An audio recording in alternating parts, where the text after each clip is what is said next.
What is up, guys? So that's a pretty cool groove, huh? I've dug that groove for years. A lot of times we learn different patterns and then we never take them to other places. So what I want to do is take the Cascara pattern that we've learned in the past. If you've been watching, I've been on here a couple years. If you've been watching, then you've learned a couple of Cascara patterns. Well, the last time that I posted with a Cascara pattern, we broke it down again and we made it a funk groove. So it sounded something like this.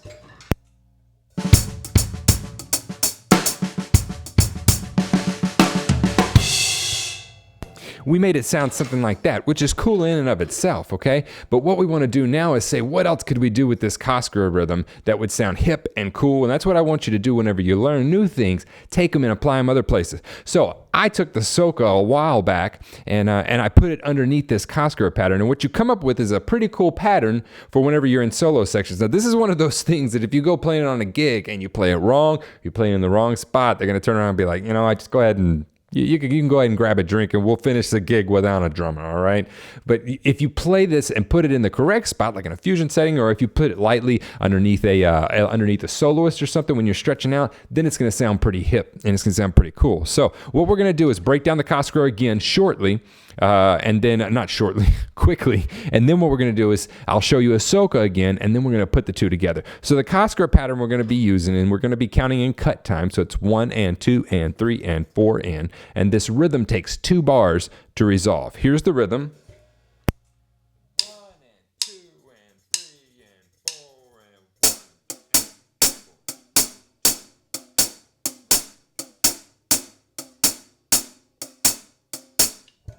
To count that, it's 1, 2, and 3, and 4, and 1, 2, 3, and 4, and 1, 2, and 3, and 4, and 1, 2, 3, and 4, and 1, 2, and 3, and 4, and 1, 2, 3, and 4, and 1.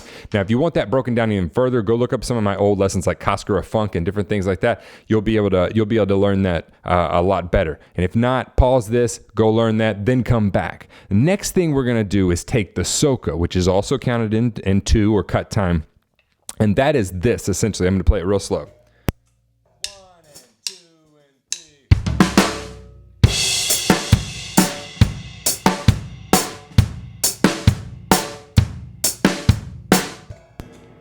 1, 2, and 3, 4, 1, 2, and 3, 4, bam! Cream the mic. What we're gonna do is, I'm getting violent up in here, yo. What we're gonna do is take the bottom end of that, all 4 on the floor, and then we're gonna take the snare pattern to that. So, boom, boom, 3, 4, 1, 2, and 3, 4, 1, 2, and 3, 4, 1, 2, and 3, 4, okay? And we're gonna play that underneath the Cascara pattern, and I call it Cascara Soca. So the first thing we have to do is figure out where the snare hits and how it lines up with the Cascara pattern, because you're just gonna be doing 4 on the floor. Boom, boom, 1, 2, and 3, 4, 1, 2, and 3, 4. You're going to be doing that 1 and 3 here, and then you're going to be playing everything else over here. So where does that Cascara pattern line up with this soca pattern? Okay, so let's break down. A Cascara pattern is 2 bars long. So the 1, 2, and 3, and 4, and is 1 bar. So this is 1 bar. And then the second bar would be 1, 2, 3, and 4, and okay, so we're going to take that first bar. Where does the soca lie underneath that? Okay, well, the soca goes 1, 2, and 3, 4. So if we're playing the first part of that Cascara pattern, 1, 2, and the snare hits on that and of 2, and then it hits on 4. The only trick is the Cascara pattern doesn't hit on 4. It doesn't in either measure. Okay, so it's going to go like this. Okay, you're going to actually hit in the space. I'll play it real slow.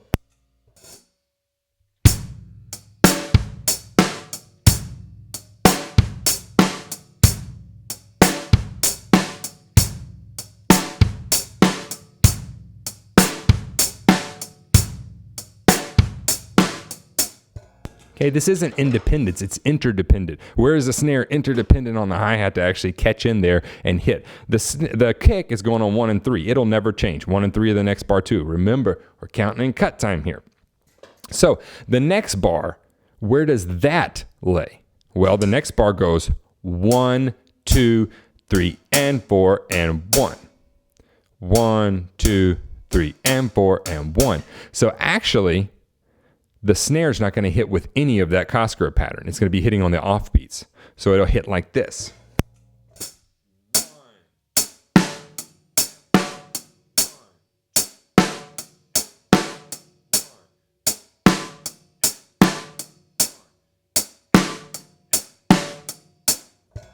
Now when we put those two together, then it makes the whole groove. So we're going to do just that. 1, 2, 3, 4.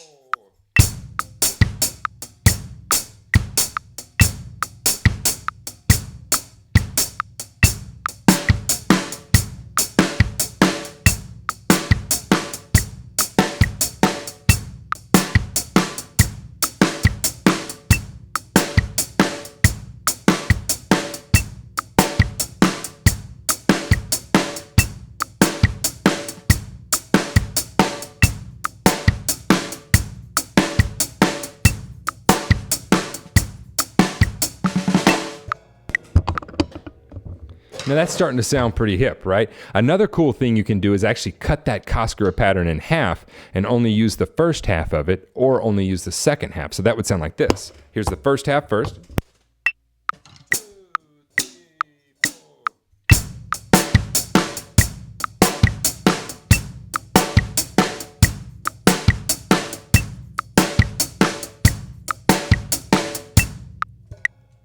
Or the second half.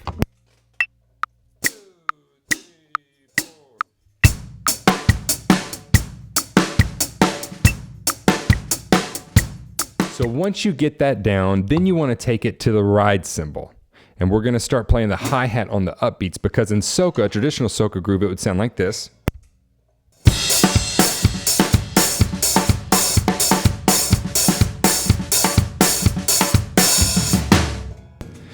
But instead, we're actually going to put the upbeats right here on the hi-hat. So it'll sound like this.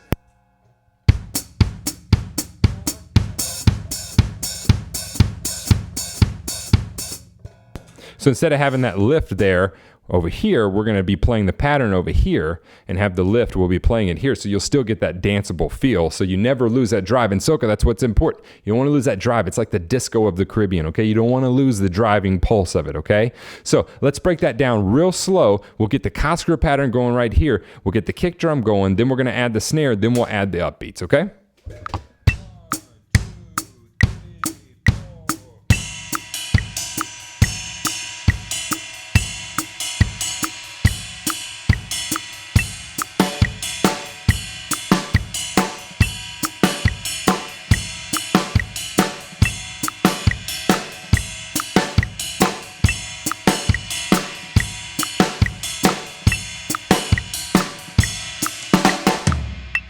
Once you get that under your hands, you're all gravy. Then from there, you're going to speed it up to an actual soca tempo, because an actual soca is a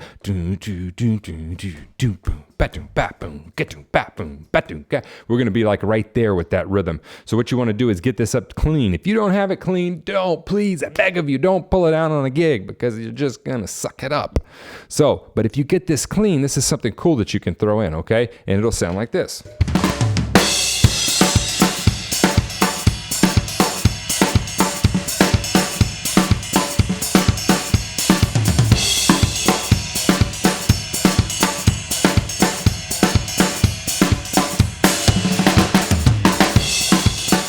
What I call Cascara Soca, right? You just took a mambo Cascara pattern, took a soca Caribbean rhythm, and you put them together. You meshed them together, mashed them all together, and you made gravy and potatoes out of them, right? And so that's what's so cool about all these rhythms that I'm trying to teach you guys and trying to get you guys to learn is I want to teach you where you can actually take them and actually incorporate them into funk, into rock, into those different types of grooves. And you see, like, you don't have this one-dimensional view of like this is a mambo rhythm. This rhythm can be taken anyway. So anywhere, not anyway. I can't speak today. So I hope this helps. Check out the live lessons 4 times a week, half-an-hour lessons with sheet music. So if you guys are interested, it's on my website, www.stevensdrumshed.com. We'll see you.